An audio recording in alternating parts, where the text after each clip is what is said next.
అవసరం వాళ్ళది, నాటకాలు ఆడుతూ ఉంటారు, విదేశీయులందరినీ తరిమేస్తామంటారు, అదే సందర్భంలో అవకాశం కల్పిస్తామంటారు. రెండూ వాళ్ళే మాట్లాడతారు.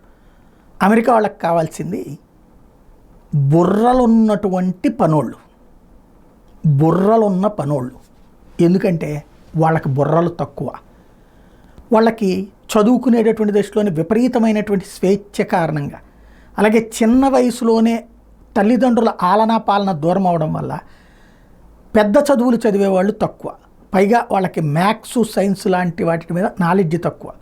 బతికేయగలుగుతారు, కానీ అత్యున్నతమైనటువంటి స్కిల్డ్ లేబర్గా వాళ్ళు సక్సెస్ అవుతున్న వాళ్ళ పర్సంటేజ్ ప్రపంచంతో పోల్చుకుంటే తక్కువగా ఉంది అది. అందుకనినే ఎక్కడైతే టాలెంట్ ఉంటుందో వాళ్ళని అక్కడికి తెచ్చుకోవడం కోసం ఇచ్చింది H1B వీసా.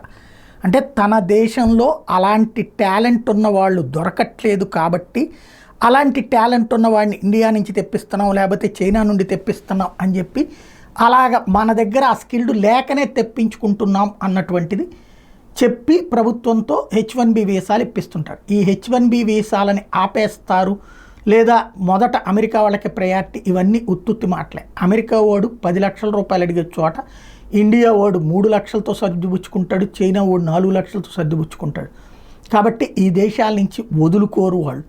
అందుకనినే వ్యాపారవేత్తలే కదా అమెరికన్ ప్రభుత్వం నడిపేది, పెట్టుబడిదారీ వ్యవస్థలో నడిపేది ఎవరు? వ్యాపారవేత్త.